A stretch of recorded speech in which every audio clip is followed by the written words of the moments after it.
Good evening friends. आज हम लोग साइंस का प्रैक्टिस सेट नंबर 2 डिस्कस करेंगे। जैसा कि हम लोगों ने कल प्रैक्टिस सेट नंबर 1 डिस्कस किया था, जो एनटीपीसी एग्जाम के लिए बहुत ही महत्वपूर्ण प्रश्न है। तो हम बात करते हैं पहले क्वेश्चन के बारे में, जो कि पहला क्वेश्चन आपको स्क्रीन पर दिख रहा होगा। इसमें है निम्नलिखित को सुमेलित कीजिए। पहला है हाइग्रोमीटर के सामने आपकी विकिरण ऊर्जा लिखी है, स्फिग्नोमैनोमीटर के सामने वायुमंडलीय आर्द्रता लिखी है, और बोलोमीटर के सामने आपका उच्च तापमान लिखा है, और पायरोमीटर के सामने आपका रक्तदाब लिखा है। तो आप लोग जानते हैं कि हाइग्रोमीटर से हम लोग वायुमंडलीय आर्द्रता मापते हैं, मतलब ए का 2 होना चाहिए। ए का 2 आपका 2 ऑप्शन में है, 1 और 3 में। अब हम लोग बात करेंगे स्फिग्नोमैनोमीटर। स्फिग्नोमैनोमीटर से हम लोग रक्तदाब मापते हैं, तो नहीं बी का 4 होना चाहिए, तो बी का 4 हमारा किस ऑप्शन में है, दोनों ऑप्शन में है। अब हम बात करेंगे सी के बारे में। सी से हम लोग जो बोलोमीटर है, इससे हम लोग उच्च ताप मापते हैं, तो आपका सी का 3 और डी मतलब पायरोमीटर से हम लोग विकिरण ऊर्जा मापते हैं, मतलब सी का 3 और डी का 1। सी का 3 और डी का 1, ऑप्शन नंबर 1 आपका सही होगा पूरी तरीके। तो हम लोग बात करते हैं इसके बाद नेक्स्ट क्वेश्चन के बारे में।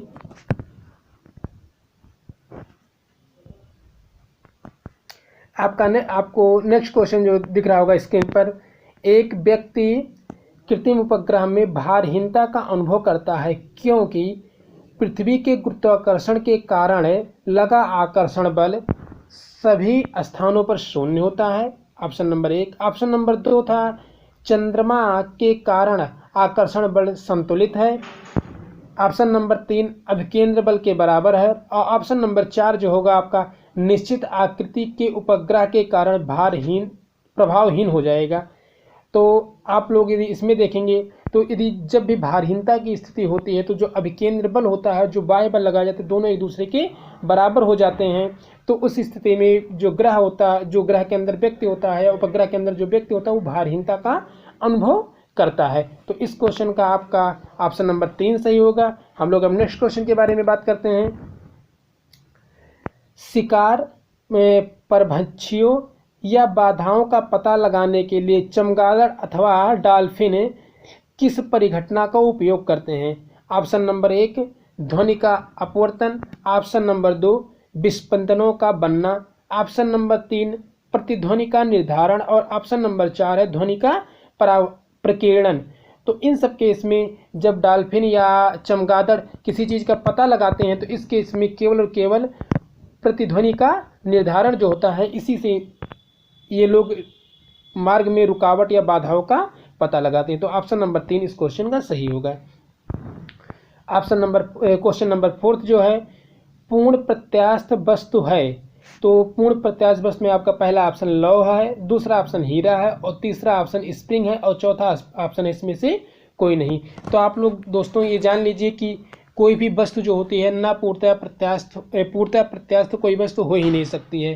तो इसलिए इसमें होगा इसमें से कोई नहीं, क्योंकि कोई भी वस्तु पूर्णतः प्रत्यास्थ हो नहीं सकती। प्रत्यास्थ होने का मतलब है कि उस पर जो बाह्य बल लगाया जाता है, जिसको हम लोग विरूपक बल कहते हैं, उसको हटाने के बाद वह वस्तु पूर्णतः अपनी स्थिति में वापस लौट आए। तो कोई वस्तु पूर्णतः नहीं लौट सकती, इसलिए कोई भी वस्तु को पूर्णतः प्रत्यास्थ माना ही नहीं जाता। हम लोग नेक्स्ट क्वेश्चन के बारे में डिस्कस करते हैं।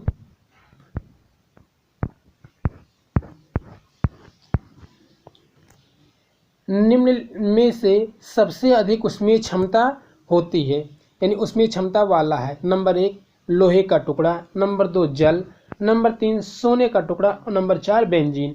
तो जो सबसे अधिक ऊष्मीय क्षमता होती है वो जल की होती है। ठीक, हम लोग नेक्स्ट क्वेश्चन के बारे में बात करते हैं। जल की आपकी 4 पॉइंट समथिंग होती है, और बाकी लोहे, सोने और बेंजीन की 0 पॉइंट में होती है। नेक्स्ट क्वेश्चन, पानी में हवा का बुलबुला वैसे ही काम करेगा जैसा उत्तल दर्पण काम करता है, ऑप्शन नंबर 2 अवतल दर्पण काम करता है, ऑप्शन नंबर जो उत्तल लेंस और अवतल लेंस। तो आपका जो पानी में हवा का बुलबुला होता है वो अवतल लेंस की भांति कार्य करता है। नेक्स्ट क्वेश्चन, ये नेक्स्ट क्वेश्चन बहुत ही बढ़िया क्वेश्चन, इसको ध्यान से पढ़िएगा। CFL व LED में क्या अंतर है। पहला क्वेश्चन हम लोगों का है प्रकाश उत्पन्न करने के लिए CFL पारावाष्प तथा संदीपक का प्रयोग करता है, जबकि एलईडी लैंप अर्धचालक पदार्थों का प्रयोग करता है। यानी जो आपने CFL देखा होगा, जो CFL वाइट कलर का दिखता है, उसमें जो अंदर से कोडिंग की जाती है, लेप जो लगाया जाता है, वो पारे के वाष्प का होता है। और जो एलईडी होता है ये आपका P टाइप N टाइप, जो सेमीकंडक्टर होते थे, तो पूरा अर्धचालक से ही डिपेंड होता है। ठीक, यानी कि ये आपका पूरा सही है। अब ऑप्शन नंबर हम लोग बी सेक्शन जो इसमें दिया है, CFL का औसत जीवन अवधि एलईडी से अधिक होती है। आप लोग ये जानिए कि CFL जो होता है ये जो 6000 से 15000 घंटा केवल चल सकता है, और ये एलईडी लगभग 60,000 घंटा, लगभग 50,000 घंटा चल सकती है। तो इसमें यदि ये क्वेश्चन गलत होगा, क्योंकि इसमें जो एलईडी का टाइम पीरियड होता है वो CFL से अधिक होता है। और तीसरा जो ऑप्शन हमारा है, एलईडी लैंप की तुलना में CFL कम ऊर्जा खपत में सक्षम होता है। आपका ये भी गलत होगा, क्योंकि एलईडी कम ऊर्जा का खपत करता है और CFL ज़्यादा का करता है। इसमें कह रहा है कि एलईडी की तुलना में CFL कम ऊर्जा खपत में सक्षम होता है, यानी कि इसके अनुसार CFL कम ऊर्जा खपत करता है, जो कि गलत है। यानी आपका केवल ऑप्शन ए सही है। तो आप इसमें देखिए, केवल ए, केवल बी और सी, केवल ए और सी, केवल ए बी सी। तो आपका इसमें केवल एक ऑप्शन सही होगा, केवल ए।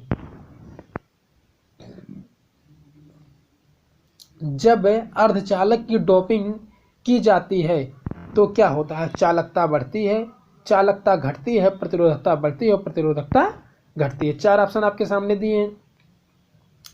जब आप अर्धचालक में कोई पंचसंयोजी या त्रिसंयोजी धातु मिलाते हैं तो उसमें एक कोटर्स यानी कि एक होल क्रिएट हो जाता है। जब आप त्रिसंयोजी मिलाते हैं तो एक होल क्रिएट हो जाता है, और होल क्रिएट होने से उसकी चालकता और बढ़ जाएगी। और जब किसी चीज़ की चालकता बढ़ती है तो इसका मतलब ये है कि उसकी प्रतिरोधकता भी घट जाती है। अर्थात आपका 1 और 4 दोनों सही होगा। अब किस ऑप्शन में 1 और 4 के बारे में चर्चा की गई है उसको देखते हैं। आपका ऑप्शन नंबर 4 जो दिख रहा है, इसमें 1 और 4 दोनों सही, इसलिए आपका चौथा आंसर इसमें सही होगा। अब हम लोग नेक्स्ट क्वेश्चन के बारे में बात करते हैं।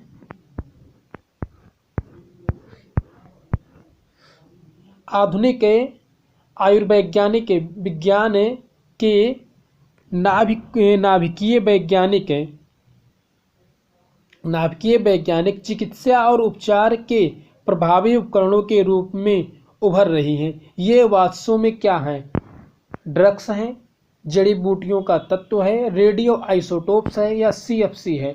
तो ये वास्तव में रेडियो आइसोटोप्स होते हैं।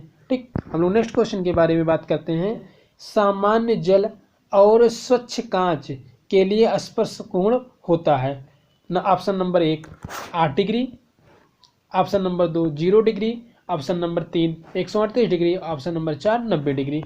तो जो सामान्य जल और स्वच्छ कांच के लिए जो स्पर्श कोण होता है वो 8 डिग्री होता है। ऑप्शन नंबर 1 सही है इस क्वेश्चन का। हम लोग नेक्स्ट क्वेश्चन के बारे में बात करते हैं। ध्वनि का वेग डैश, अब इसके बारे में क्या बातें करना चाह रहे हैं?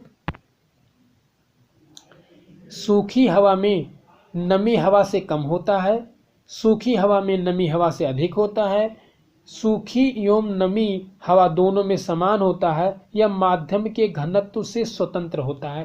तो आप लोगों को पता होगा कि जो यदि वायु में आर्द्रता अधिक होती है तो वहाँ पर ध्वनि का वेग अधिक होता है। तो यानी सूखी हवा में नमी वाली हवा से कम होगा, यानी नमी वाली हवा में अधिक होगा। तो आपका इस तरीके ऑप्शन नंबर 1 सही होगा। नेक्स्ट क्वेश्चन, एक प्रकाश की किरण वायु से होकर एक द्रव्य में से गुजरती है और तो 15 डिग्री से विचलित हो जाती है। अगर आपतित किरण यानी कि आपतित कोण जो है 60 डिग्री हो तो द्रव का अपवर्तनांक कितना होगा? आपको n बराबर पता होगा कि n बराबर होता है sine i upon sine r, sine i बटा साइन आर होता है। तो आपको पहले आई और आर पता होना चाहिए। आई होता है आपतन कोण और आर होता है, जैसे मान लीजिए ये कोई तल है तो ये आपका जो होगा ये आई होगा, ये कोण आई होगा। लेकिन ये जिस माध्यम में जानी चाहिए थी, क्या कह रहा था, 15 डिग्री विचलित हो जा रही है। तो आप जानते हैं जब ये जैसे वायु क्या है, विरल माध्यम है, और जल क्या है, सघन माध्यम। जब प्रकाश किरण विरल माध्यम से सघन माध्यम में आती है तो अभिलंब से दूर हट जाती है। तो जाना चाहिए था इस रास्ते से, चली गई ऊपर वाले रास्ते से, तो कितने डिग्री का विचलन आया, 15 डिग्री का। अब ये कोण और ये कोण, पूरा कोण आपस में बराबर होना चाहिए था, यानी ये 60 तो पूरा पूरा 60 होना चाहिए था। 15 डिग्री का विचलन हो गया तो ये कितना बचा, ये 60 में से पूरे 60, पूरा डिग्री 60 है, इसमें से ऊपर 15 हो गया तो इसके हिस्से में कितना बचा, केवल 45 बचा। यानी आपका साइन आई बटा साइन आर था, यानी साइन 60 बटा साइन 45 हो गया। साइन 45, साइन 60 का मान होता है √3/2 और साइन 45 का मान होता है 1/√2।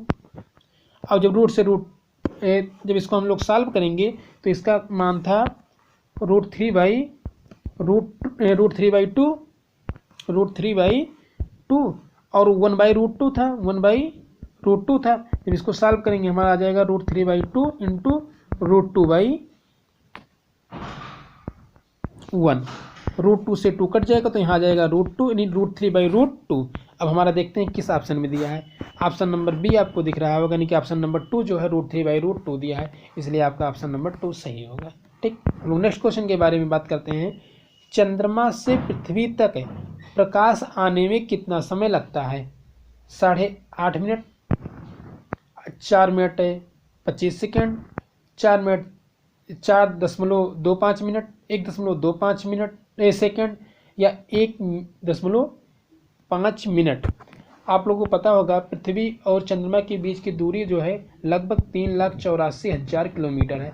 3,84,000 किलोमीटर लगभग है, और प्रकाश का वेग 3 लाख किलोमीटर पर सेकंड होता है, यानी 1 सेकंड से थोड़ा सा ज़्यादा होगा। बाकी 3 ऑप्शन मिनट में दिए हैं, इसलिए 3 के तीनों ऑप्शन संभव नहीं है, इसलिए केवल एक ही ऑप्शन संभव है, और इसका एग्जैक्ट मान होता है 1.28 सेकंड होता है। हम लोग नेक्स्ट क्वेश्चन के बारे में बात करते हैं। तैरना गति के किस नियम के कारण संभव है? तैरना जो गति के प्रथम नियम के कारण, गति के द्वितीय नियम के कारण, गति के तृतीय नियम के कारण, या उपयुक्त सभी। जब हम पानी में तैरते हैं तो हम पानी को पीछे ढकेलते हैं और पानी हमें आगे ढकेलता है। पानी हम अपने पैर से पीछे ढकेले और पानी हमको आगे ढकेला। यदि हम किसी चीज़ को पीछे ढकेलते हैं वो बस हमें आगे ढकेलती है, तो ये कौन सा न्यूटन का नियम है? ये न्यूटन के गति संबंधी जो गति के नियम वो कौन सा है? तृतीय नियम है। हम लोग नेक्स्ट क्वेश्चन में बात करते हैं। ध्वनि का प्रभाव कान में कितने समय तक रहता है? तो ध्वनि का जो प्रभाव है कान में 1/5 सेकंड तक रहता है, 1/10 सेकंड तक रहता है, 1/20 सेकंड तक रहता है, कि 1/2 सेकंड तक रहता है। तो ध्वनि पर जो कान पर जो ध्वनि का प्रभाव होता है केवल 1/10 सेकंड तक रहता है। और प्रतिध्वनि सुनने के लिए ध्वनि मतलब वस्तु और श्रोता, जहाँ से ध्वनि निकल रही है वो चीज़ और जहाँ श्रोता है वो चीज़, उसके बीच की जो दूरी होनी चाहिए 16.6 मीटर होनी चाहिए। नेक्स्ट क्वेश्चन, किस धातु को नोबेल धातु कहा जाता है? नंबर 1 चांदी, नंबर 2 टाइटेनियम, नंबर 3 सोना और नंबर 4 मरकरी। तो नोबेल धातु जो होता है हम लोग सोने को कहते हैं। नेक्स्ट क्वेश्चन, रासायनिक तत्व के अणु के संदर्भ में चुंबकीय क्वांटम संख्या का संबंध है अभिविन्यास से, आकृति से, आमाप से या चक्रण से? जो चुंबकीय क्वांटम संख्या है इसका संबंध आमाप से है। ठीक, नेक्स्ट क्वेश्चन के बारे में हम लोग बात करते हैं। किस वर्ग के तत्व को खाद बनाने वाला तत्व कहते हैं? तो आपका जो 5th A है इसी वर्ग के तत्व को हम लोग खाद बनाने वाला तत्व कहते हैं। आपका क्वेश्चन नंबर 19 बहुत ही बढ़िया क्वेश्चन है। त्रिबंध में कितने पाई बांड होते हैं? यानी ट्रिपल बांड जो होता है इसमें कितने पाई बांड होते हैं? तो आपका ऑप्शन 1 है 1 पाई बांड होता है, ऑप्शन नंबर 2 में 2 पाई बांड होता है, ऑप्शन नंबर 3 में 3 पाई बांड होता है, ऑप्शन नंबर 4 में इसमें से कोई नहीं। तो आप लोगों को बता दें कि जो सिंगल बांड होता है उसमें पाई बांड की संख्या 0 होती है, और जो डबल बॉन्ड होता है उसमें पाई बॉन्ड की संख्या 1 होती है, और जो ट्रिपल बॉन्ड होता है उसमें पाई बॉन्ड की संख्या 2 होती है। तो आपसे इसमें पूछा था पाई बॉन्ड की संख्या कितनी होती है, तो पाई बॉन्ड की संख्या 2 होगी। आपका ऑप्शन नंबर बी सही होगा। लेकिन इसी में सिग्मा बॉन्ड पूछता तो इसमें सिग्मा बॉन्ड 1 होता है, इसमें सिग्मा बॉन्ड 1 होता है, और इसमें सिग्मा बॉन्ड भी 1 ही होता है। यानी चाहे डबल बॉन्ड हो, चाहे ट्रिपल बॉन्ड हो, चाहे सिंगल बॉन्ड हो, तीनों में सिग्मा बॉन्ड 1 होता है, और पाई बॉन्ड सिंगल बॉन्ड में 0, डबल बॉन्ड में 1 और ट्रिपल बॉन्ड में 2 होता है। नेक्स्ट क्वेश्चन,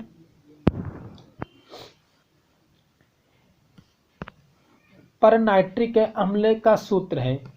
तो जब आपसे पर नाइट्रिक अम्ल का पूछा गया तो ऑप्शन नंबर 1 आप देखिए HNO2 लिखा है, option number 2 HNO3, option number 3 HNO4, और ऑप्शन नंबर 4 जो है आपका H2NO2। तो पर नाइट्रिक एसिड का फार्मूला जो होता है HNO4 होता है, और HNO3 नाइट्रिक एसिड का सिंपल फार्मूला होता है। नेक्स्ट क्वेश्चन, ये आपका बहुत ही इंपॉर्टेंट क्वेश्चन है। निम्न में से किसी यौगिक में यमियन मतलब मैग्नीज की ऑक्सीकरण संख्या अधिकतम है।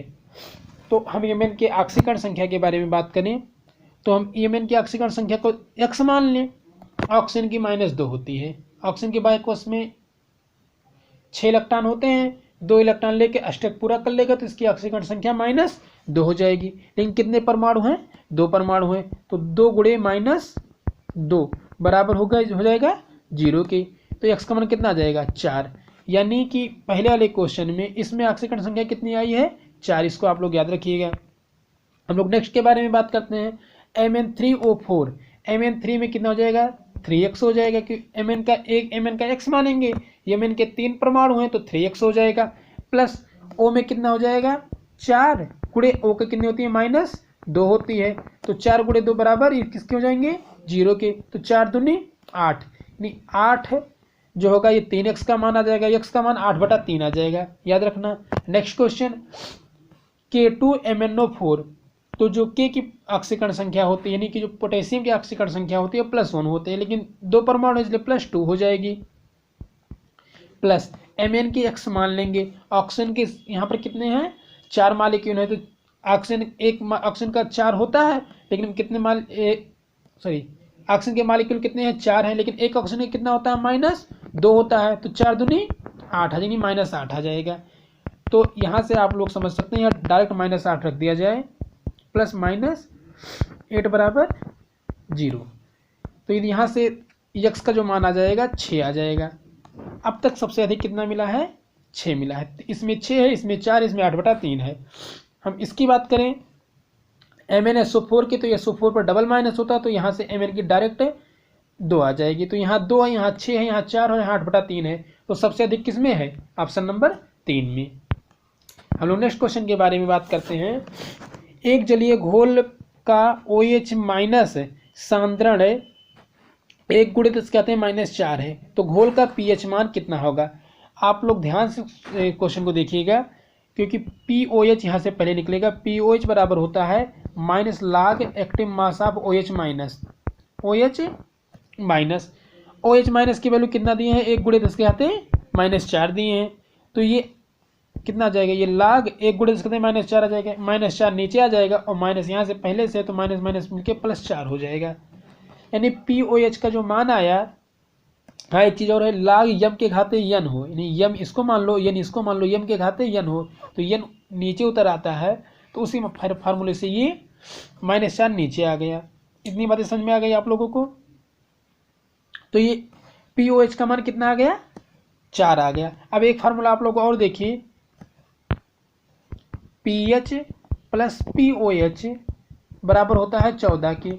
POH बराबर आपका कितना है 4 है, और तो pH बराबर कितना आ जाएगा 14 के। अब 14 जाकर घट जाएगा तो pH का मान कितना आ जाएगा 10। इस तरीके आपका ऑप्शन नंबर C सही होगा, C मतलब 3 सही होगा। बैगन किस कुल का पौधा है। नंबर 1 क्रूसीफेरी कुल का पौधा है, नंबर 2 कुकरे बिटेरी कुल का पौधा है, नंबर 3 सेलेनेसी कुल का पौधा है, और नंबर 4 मालवेसी कुल का पौधा है। तो जो बैगन है आपका ये सेलेनेसी यानी ऑप्शन नंबर 3 सेलेनेसी कुल का पौधा है। तो हम इसके बारे में थोड़ा सा देख लेते हैं। जो सेलेनेसी कुल के पौधे होते हैं उसमें आपका आलू, बैगन, लाल मिर्च, टमाटर और धतूरा आता है। और जो आपका ऑप्शन नंबर 1 है जो क्रूसी फेरी कुल पौधा है, इसमें आपका मूली, सलजम, सरसों और फूल गोभी आती है। ऑप्शन नंबर 2 जो आपका है जो बिटेसी कुल है, कुकर बिटेसी कुल है, इसमें आपका तरबूज, खरबूजा, कद्दू और परवल आता है। और मालवेसी जो कुल होता है इसमें आपका कपास, भिंडी और गुड़हल आता है। हम लोग नेक्स्ट क्वेश्चन के बारे में बात करते हैं।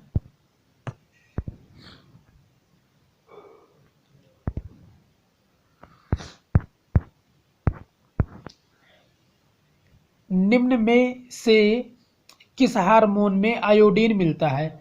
तो आयोडीन आपका पहला ऑप्शन जो है टेस्टोस्टेरोन, ऑप्शन नंबर 2 है एड्रेनोलिन, नंबर 3 ऑप्शन है थायरॉक्सिन और नंबर 4 है इंसुलिन। तो आपका जो आयोडीन होता है वो थायरॉक्सिन हार्मोन में होता है, क्योंकि गले के पास जो स्थित ग्रंथि होती है थायराइड ग्रंथि, जिससे आपका थायरॉक्सिन हार्मोन सिक्रीट होता है। और जो आपका टेस्टोस्टेरोन हार्मोन्स है ये पुरुष का लिंग हार्मोन्स है। और आपका जो एड्रिनलो हार्मोन्स है यानी एड्रिनलो ग्लैंड से जो हार्मोन निकलता है वो आपका जब आपके अंदर क्रोध, डर या मानसिक तनाव जैसी सिचुएशन होती है तो आपके शरीर को नॉर्मल रखने के लिए जो एड्रेनलिन ग्लैंड होता है उससे एड्रेनलिन हार्मोन जो होता है सिक्रेट होता है वो कार्य करता है। और इंसुलिन हार्मोन आपके शरीर के अंदर डायबिटीज या मधुमेह को कंट्रोल करता है।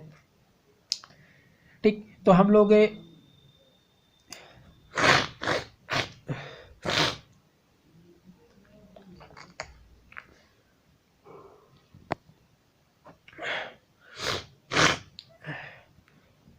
नेक्स्ट क्वेश्चन नंबर 25 के बारे में बात करते हैं। गर्भाशय में मानव भ्रूण किस द्रव में तैरता रहता है? नंबर 1 कोरियानिक द्रव, नंबर 2 एमनियोटिक द्रव, नंबर 3 प्लेसेंट्रल द्रव और नंबर 4 इसमें से कोई नहीं। जो मानव भ्रूण होता है गर्भाशय में एनिमियोटिक द्रव पर तैरता रहता है। इसमें ऑप्शन नंबर 2 सही है। हम ऑप्शन नेक्स्ट क्वेश्चन के बारे में बात करते हैं। पादप कोशिका जंतु कोशिका से किस प्रकार भिन्न होते हैं? नंबर 1 माइटोकॉन्ड्रिया, नंबर 2 कोशिका भित्ति, नंबर 3 जीवद्रव्य की उपस्थिति और नंबर 4 कोशिका केंद्रक। जो पादप कोशिका होते हैं उसमें कोशिका भित्ति पाई जाती है, लेकिन जो मानव जंतु कोशिका होते हैं उसमें कोशिका भित्ति नहीं पाई जाती। तो किस बेस पर भिन्न होते हैं? कोशिका भित्ति के बेस पर भिन्न होते हैं। नेक्स्ट क्वेश्चन, लाल रक्त कण का निर्माण होता है अस्थि में, उपास्थि में, अमाशय में या इसमें से कोई नहीं। तो लाल रक्त कण है इसका निर्माण अस्थि मज्जा में होता है, अर्थात अस्थि में होता है। 27 नंबर का आपका ऑप्शन नंबर 1 सही है। और आरबीसी जो होता है नवजात शिशुओं में जो अस्थियों की संख्या होती है यानी कुल हड्डियों की संख्या जो नवजात शिशु में होती है वो 300 होती है और वयस्क होते होते इसकी संख्या 206 हो जाती है। नेक्स्ट क्वेश्चन, एक शिशु सांस लेता है लगभग 1 मिनट में। ऑप्शन नंबर 1 26 बार, ऑप्शन नंबर 2 52 बार, ऑप्शन नंबर 3 72 बार या ऑप्शन नंबर 4 13 बार। तो एक शिशु जो होता है 1 मिनट में लगभग 26 बार सांस लेता है। ऑप्शन नंबर 1 सही है आपका। और जो हृदय धड़कता है वो 1 मिनट में यानी हृदय की धड़कन जो होती है वो 1 मिनट में 72 बार होती है। ठीक, नेक्स्ट क्वेश्चन, साइकिल चलाने के दौरान शरीर का संतुलन मस्तिष्क का कौन सा भाग रखता है? तो साइकिल चलाने के दौरान शरीर का जो संतुलन होता है मस्तिष्क का कौन सा भाग रखता है? Option number 1 cerebrum, option number 2 cerebellum, option number 3 medulla oblongata और ऑप्शन नंबर 4 इसमें से कोई नहीं। तो जब हम साइकिल चलाते हैं तो जो शरीर का संतुलन होता है सेरिबेलम रखता है। इतनी बातें समझ में आ गई। हम लोग नेक्स्ट क्वेश्चन के बारे में डिस्कस करेंगे जो कि आज के का लास्ट क्वेश्चन होगा, किस विटामिन की कमी से नपुंसकता आती है?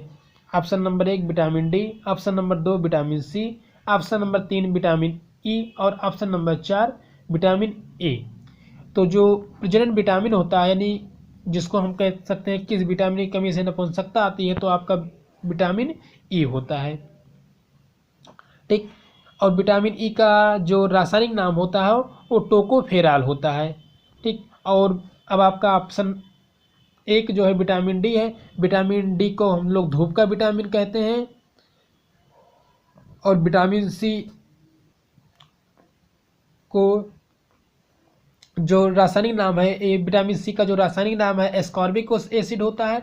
ये मेन रूप से खट्टे फलों में पाया जाता है और सबसे प्रचुर मात्रा में आपका आंवले में पाया जाता है। और विटामिन ए को हम लोग रक्षात्मक विटामिन भी कहते हैं या रक्षात्मक खाद्य, जिसमें विटामिन ए पाया जाता है उसको हम लोग रक्षात्मक खाद्य पदार्थ भी कहते हैं।